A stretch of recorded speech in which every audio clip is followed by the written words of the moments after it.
Welcome back to Archaeology After Dark, everyone. I'm, of course, your host, Daniel Rhodes. My guest today is Jennifer Knutson. Jen, thanks for being here. Hello, thank you for having me. It's a pleasure to be on the show. It's so exciting. Love what you're doing for public archaeology and getting the word out there. Well, we try. Well, I say we, I mean me. No one else works here besides me. So, as most of you know, it is Archaeology Month here in Alabama, and all the institutions across the state are doing their own thing. And I invited Jen to talk about what they're doing at South Alabama. So, Jen, if you want to start off with a little introduction about yourself, and we can go from there. Awesome. Again, thank you for having me. My name's Jen Knudsen. I am the Assistant Director at the University of South Alabama Archaeology Museum. We have a tradition of archaeology at the University of South Alabama since 1970. And since then, we've done almost 1,400 projects on the Gulf Coast and in Mississippi. We have a museum which opened in October of 2012, and we have about 3,500 K through 12 students visit us on field trips every year. And we have had so much going on lately, so much, especially for October is Alabama Archaeology Month, so especially for that. So, what's the first event you guys have coming up, or I guess, the next one coming up? So the next event that we have coming up is our third annual Halloween at the museum. And this year's theme is creepy crawlies. So we're teaming up with the University of South Alabama Department of Biology, and Dr. Jason Strickland is bringing some critters from his lab. So I know that's a tricky thing to associate archaeology with like various holidays, especially like Halloween. While people do like dressing up as Indiana Jones, it's kind of hard to tie, the two together. Well, in my mind, it's really not, because all archaeologists are anthropologists, and we study people and their culture. And holidays are very much a part of our culture. So Halloween seems appropriate. The other thing is that for Halloween, we get about 300 people. The past 2 years, we've had about 300 people come to the museum that most of them have never been here and they've never been exposed to archaeology.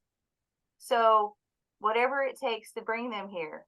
It's also a really fun, free, kid friendly event. So, the museum curates a native plants garden around the museum. So, we do a trick or treat trail through the native plants garden, and we have different activities um, throughout the museum and the garden. We don't do anything scary or gory, and we certainly don't do anything in the museum because we wouldn't want people running around and screaming and bumping into artifacts. So there's a way that this is all very strategic, and also a way for us to give back to our community and provide programming for families with young children to attend. Archaeology education is typically begins around fourth grade, and we have fourth grade Alabama history and a lot of fourth graders coming to the museum every year. But this enables us to get to that the preschool and the early K through second grade set in particular. Yeah, because as fun as archaeology is, it does take a certain amount of skill or dexterity to actually do a field activity, like especially like holding a trowel. Like really young kids, their hands just aren't big enough to hold a trowel. Well, actually, one of the best activities for that young group of children is tools of the trade. So when you're thinking K through 12 or programming, keep it simple. And tools of the trade, I just open up, have them sit on the floor in front of you, and I just grab my dig bag and open it up. And we talk about what's in there and what it's for. So sunblock, your bug spray, your measuring tape. They love those things. They want to see them. They want to touch them. As long as your trowel's not too sharp, make sure you get one that's not sharpened for this activity. Yeah. But yeah, as long as you're looking for sharps and make sure, you've got something prepared. It's a wonderful activity for the younger crowd. I was just thinking the sunblock and the bug spray are, the two essentials that every archaeologist has to have in their dig bag, no matter where they live, because And bugs are everywhere and the sun is everywhere. and they're learning about that, especially if they live here in South Alabama, that they have to wear sunblock on the beach and they have to wear bug spray during the summer. So, it gives them something that they know to be able to move forward with what you're talking about. Yeah. So the creepy crawly event that you're talking about, how does that work? So, Dr. Strickland and his biology grad students, and probably some undergraduates as well, will have a table. The event starts at 10 a.m., and they'll have a table and they'll be in the garden, and the students can stop by and look at the animals and talk to them. But then at noon in the garden, he will actually do a program with the animals. So we have a wonderful uh, way of seating in the garden. It's kind of a curved brick wall, uh, and so the families attending will be able to gather around. Last year, we also, like I said, this is our third annual Halloween.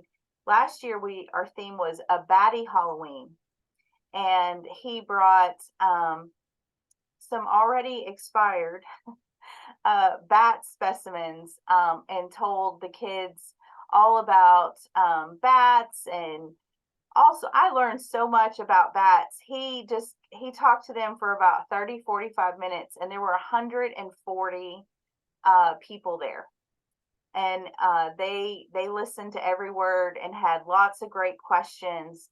And then afterwards, we installed a bat house in the garden.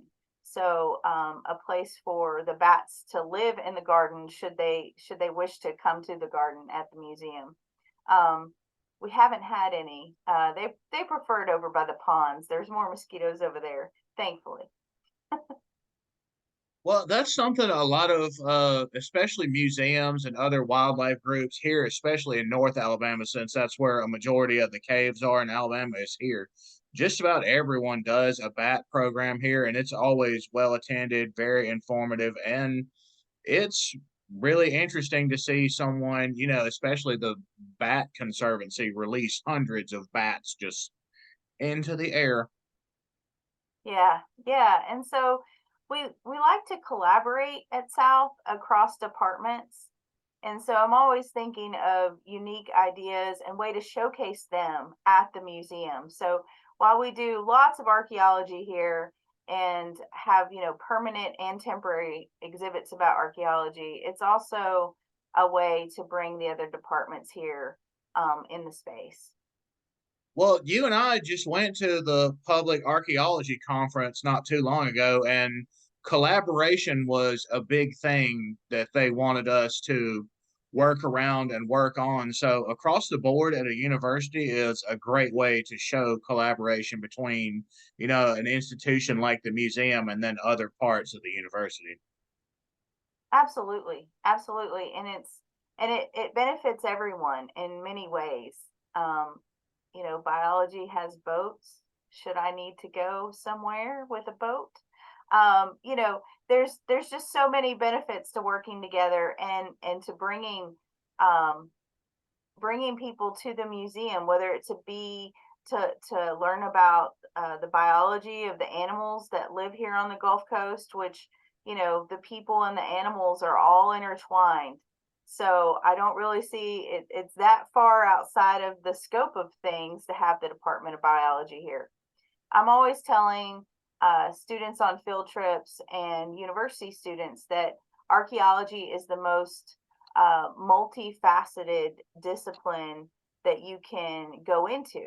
You know, it's the best of the humanities and the hard sciences, and so there's ways to do both in archaeology. So bringing those other departments in any way, you know, there's just no limit to our collaboration at the university. Yeah, I remember we found an artifact at Pope's Tavern not long ago, and we sent it to our history department, and then we also sent it to our theater department, our interior design department. It became a university wide like scavenger hunt. People were going through their collections to try to find a button with an anchor on it, and we found probably 40 different buttons with anchors on them, and none of which were the same as the one we.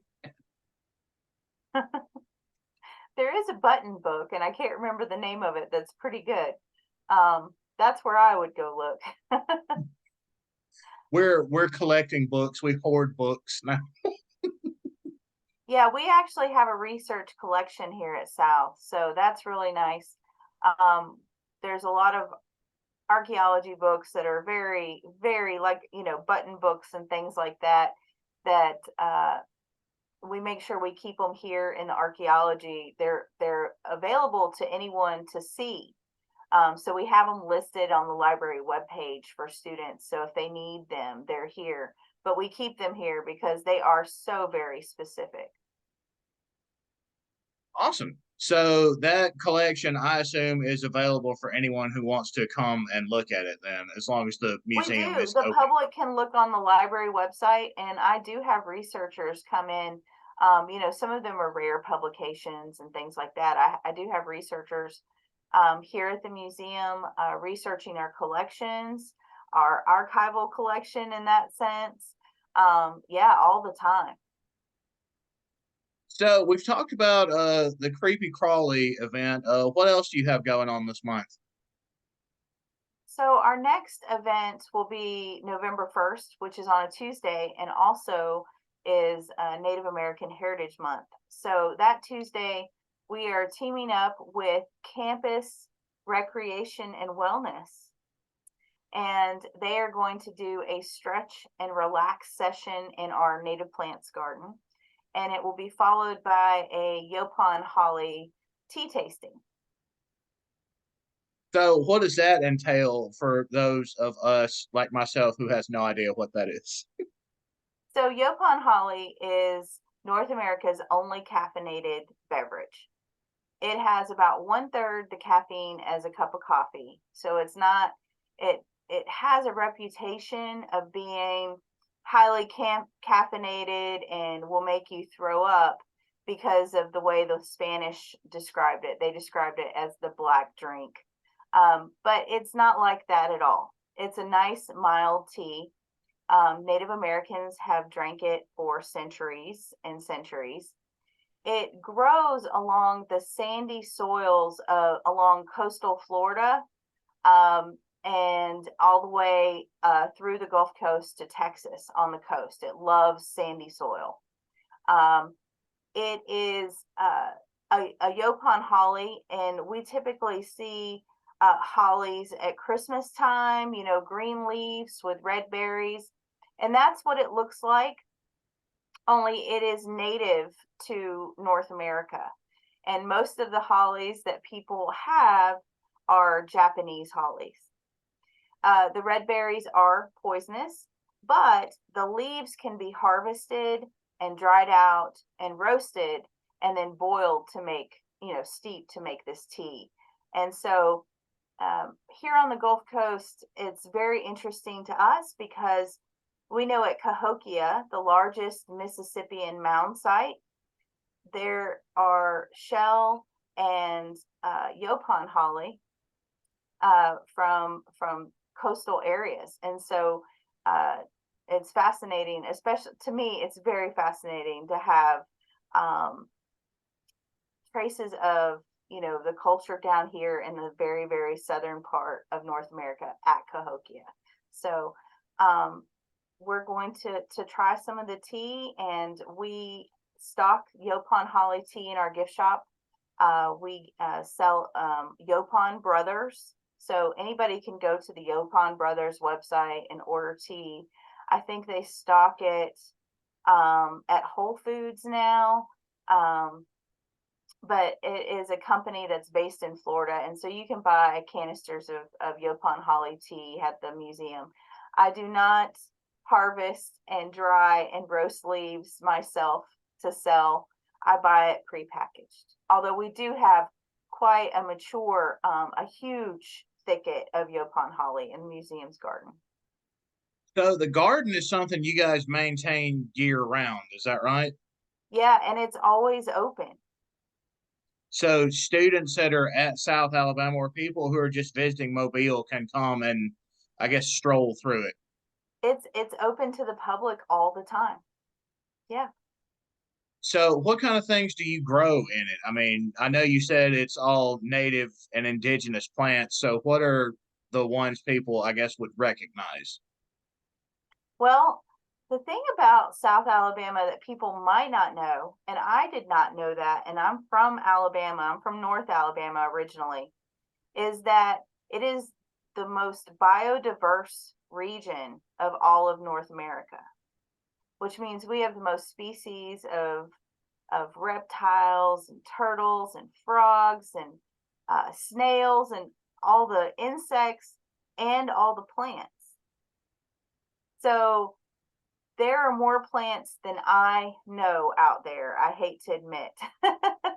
There are so many plants out there. And, you know, we have anything from sassafras to beautyberry to we have blueberries and persimmon and Chickasaw plum. Lots of foods to eat. Lots of foods to eat. The Yopon holly. And then, you know, so lots of foods. All of the plants have traditional uses in the garden. Just about all of them were once used for food, clothing, medicine, shelter, transportation. You know, we have the live oak, we have a cedar tree, a pawpaw tree, a catawba tree, just hundreds and hundreds, probably thousands of plants in our garden. So I've never seen the garden myself. It sounds like it's massive though, with all those things growing in it. It is. It's gotten pretty big. Um, it was planted probably around 2010, 2011 in anticipation of the museum's opening in 2012. So it has matured quite a bit in over 10 years. So it is really beautiful. And if you know Dr. Greg Wazelkoff, which I think you've met him, but if the audience knows of him, he designed and has put a lot of blood, sweat, and tears into that garden, and it is amazing. Yeah, I can't imagine how much work that was. Try to grow things that take like the bare minimum of effort, like aloe, which is super useful and requires the bare amount of attention. Yeah, and Mobile's known as the here's the other thing that's interesting about the garden. Mobile's known as the azalea city. We have lots and lots of azaleas, but they're all from somewhere else, and we have native azaleas in the garden. Hydrangeas are well known in the South, but those are from Japan originally. But we have the native oak leaf hydrangeas in the garden, so lots of really cool stuff to see. The fun thing about hydrangeas, I know this isn't archaeology related, but they change color based on the nitrogen in the soil. Yeah, the oak leaf ones are always white. So those are the events that you guys have going on. If say people came to the museum like outside of these events, what would they be looking at or what could they expect to see? So the museum is open from Tuesday through Friday from 10 a.m. to 4 p.m. It's free, it's open to the public. Um, so when you come in, you will see our newest exhibit that we just opened September 8th, very first thing, and that's called Unwritten Archaeology and Oral History of Jim Crow Mobile. So our guests are introduced to three families from around Mobile. They're going to meet the Lewis family. Charlie and Maggie Lewis are co-founders of Africa Town and survivors of the last known slave ship, the Clotilda. So you're going to meet that family. You'll also meet the Owens family. That site was excavated by the I-10 Mobile River Bridge project. And our team here at South, in anticipation of a new bridge being built from Mobile to Baldwin counties, they excavated 15 sites in downtown Mobile, and one of those sites included the Owens residence, and they lived in Down the Bay. And then they're also going to meet the Griffin family, and that site was excavated in the 1990s by South archaeologists, and they lived off of Davis Avenue. Davis Avenue at that time was this thriving economic metropolis. There were movie theaters and dance halls and restaurants and lots of shopping. White and Black people went there to shop. It was the place to shop in town. And it's now Martin Luther King Jr. Boulevard, Dr. Martin Luther King Jr. Boulevard, and was great. All of these families have been affected by urban renewal, interstate and highway construction. Africatown had the Africatown Cochrane Bridge go through the center of it, and they removed 10 to 12 of the historic founders' homes, and it also went through the cemetery. The Owens family and the Griffin family had lived there for generations. And they were displaced by construction and urban renewal. So this tells their story, and it's based on decades of work by South scholars. Dr. Kern Jackson, who is our Director of African American Studies, has been doing oral history in Mobile and in Africatown for decades. And of course, all the archaeologists that have worked on projects over the years. This is the culmination of so much work, and that we're able to show it to the public. The way that we were able to do this project was we got a National Endowment for the Humanities grant. It was there were other people, entities on campus who received some of the money for different projects that they had. We applied as a team. So the McCall Archives and their oral history team received part of the money, but it was part of the largest humanities grant that the university's ever received. So we're really proud of the new exhibit. So visitors will see that. And then we have our permanent gallery. So they're going to see over about 12,000 years of life on the Gulf Coast interpreted for you, from people who lived on the Gulf Coast 1,200 years ago. We have Fort Lewis interpreted, so visitors can go into a French house. We also have Mrs. Perryman's house. Mrs. Perryman was an African American midwife about the turn of the century in Mobile, and that's a wonderful exhibit, descendant informed. She still has descendants in Mobile. There are just so many projects and so many more exhibits that we could do. The first floor of the museum, and it's not open to the public, but it houses our curation facility. So representing all of that work since 1970 is our library of artifacts, if you will. And when I say we have researchers visit us from all over the world, and we have loans that go in and come back, and all of that going on as well here at the museum. It sounds like you guys stay busy year round. That's exactly what we do. Yeah. So, Jen, it's about time to wrap up the episode. Any advice you'd like to give people who want to learn more about the museum at South, or people who are just interested in archaeology in general? So we have a YouTube channel. The Alabama Archaeological Society Southwest chapter meets here at the museum once a month. And their next meeting is November 14th, and we will have art history faculty, Dr. Betsy Howley, talking about Diné artists, so some modern Diné art. and that is at 5:30. But you can go to our YouTube channel and watch talks. I record them and then I post them there. And of course, we just had a lecture series that went with the exhibit opening. So we had maritime archaeologists talking about the Clotilda, and we're posting that as we can. We've got 2 of those presentations loaded so far. Also, the best way to keep in touch with us is on our website, and you can sign up for our newsletter directly on our website. So you can go to I don't know our website right off the top of my head.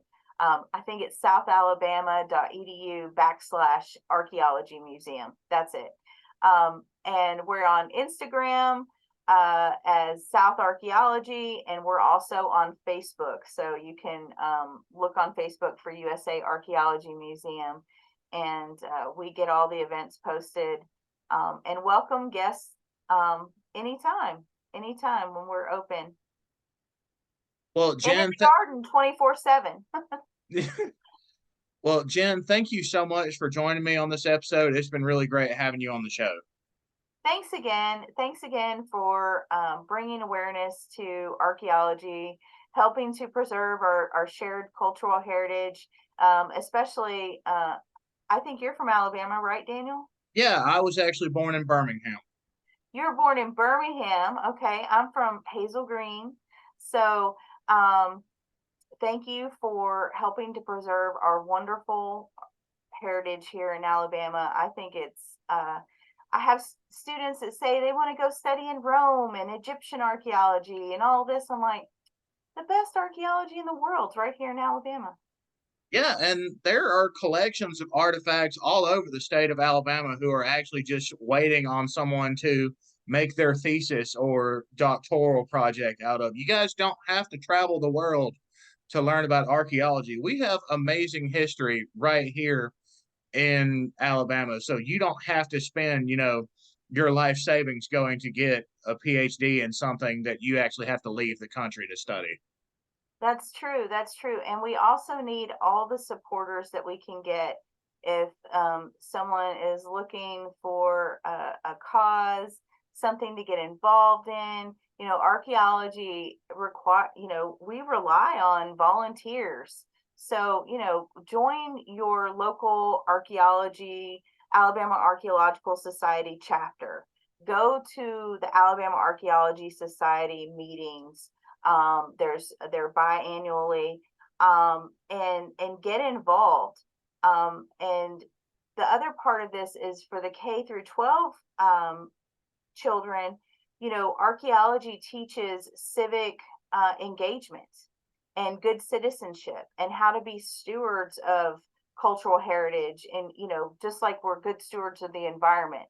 So if you're looking for something like that, and wanting to get involved, please definitely reach out to me. I can definitely use help.